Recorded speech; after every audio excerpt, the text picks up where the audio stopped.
Olá, eu sou a professora Cláudia Carvalho e esse vídeo é sobre teste de hipótese para média. Eu vou tentar falar de uma forma simplificada e voltada para a engenharia de produção. Espero que vocês gostem. Teste de hipótese é uma regra de decisão para aceitar ou rejeitar uma hipótese estatística com base nos elementos amostrais. Mas como é que isso funciona? Bom, o objetivo é testar um valor hipotético para um parâmetro. Aqui vou falar especificamente sobre o parâmetro média, que será representado pela letra grega μ. Em outras palavras, vou verificar se a informação estatística da amostra é suficientemente significante para rejeitar uma dada hipótese em favor de outra. Os testes de hipóteses são uma das aplicações da estatística mais usadas. Via de regra, a hipótese nula é feita com base no comportamento passado do produto, processo ou serviços, enquanto a alternativa é formulada em função de alterações ou inovações recentes. No ambiente atual de melhoria contínua, é fácil entender a importância dos testes de hipóteses. Eles permitem confirmar a eficácia das medidas de melhoria adotadas. Ao testar a hipótese, toma-se uma amostra aleatória do sistema em estudo e se calcula o parâmetro desejado. Conforme o valor do parâmetro, a hipótese nula será aceita ou rejeitada a partir de procedimentos estatísticos.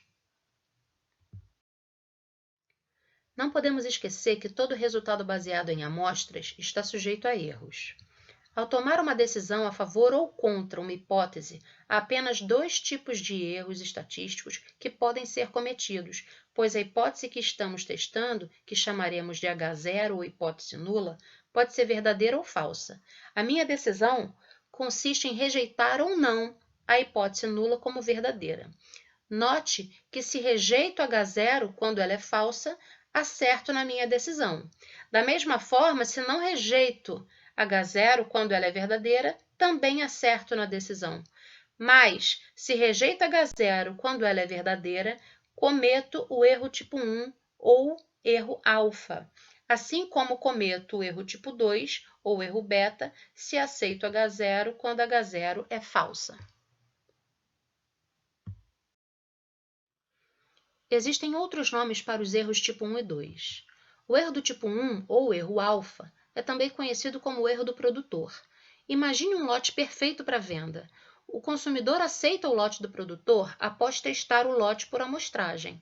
O consumidor executa seu plano de amostragem, que consiste em selecionar N unidades produzidas e avalia o atendimento aos critérios de qualidade para aceitação do lote. Por azar do produtor, as amostras escolhidas mostraram que o resultado não estava satisfatório e aí rejeita o lote. O produtor, nesse caso, fica no prejuízo.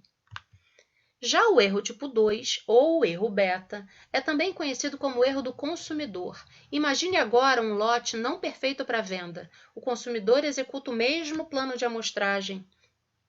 Porém, as amostras selecionadas não foram capazes de demonstrar que os critérios de qualidade do lote não estavam sendo atendidos.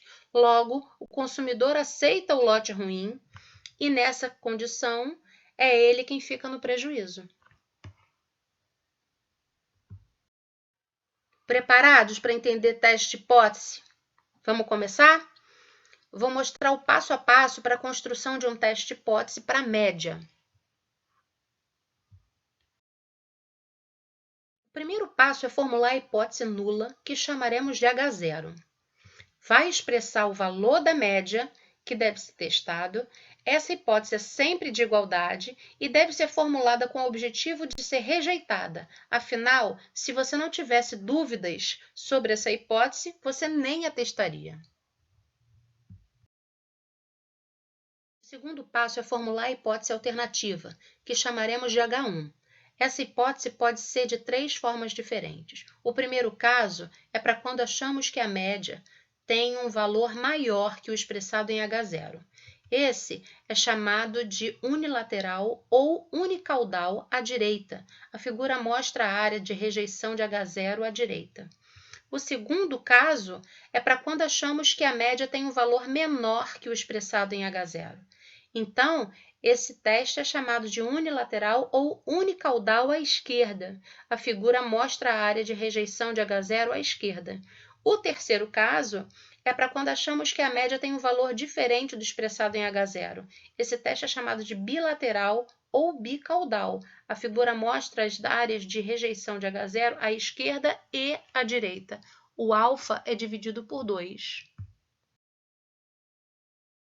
O terceiro passo é definir um nível de significância que é o complemento da confiança que estabelecemos. Alfa é o limite que se toma como base para afirmar que certo desvio é decorrente do acaso ou não. A partir de um nível alfa de significância, os desvios são devidos à lei do acaso e o resultado é considerado não significativo. Geralmente são aceitos como estatisticamente significativos os níveis 10%, 5% e 1%, por convenção. Ele define um ponto de corte, que será o valor crítico, a partir do qual a hipótese nula será rejeitada. Não se rejeita a hipótese alternativa. A decisão será sempre sobre H0.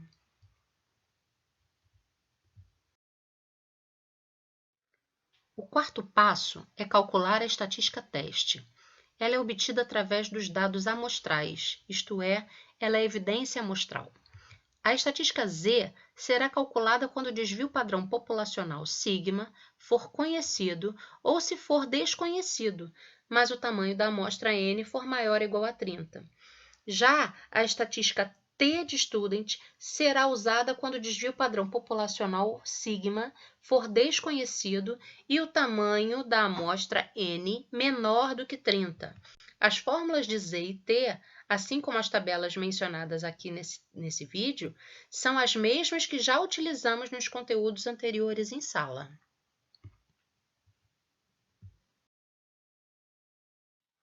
O quinto passo é o da tomada de decisão. Pode ser feita de duas formas. A estatística de teste e o valor crítico são comparados ou comparamos o p-valor com o nível de significância alfa. Assim, a decisão de rejeitar ou não a hipótese nula é formulada.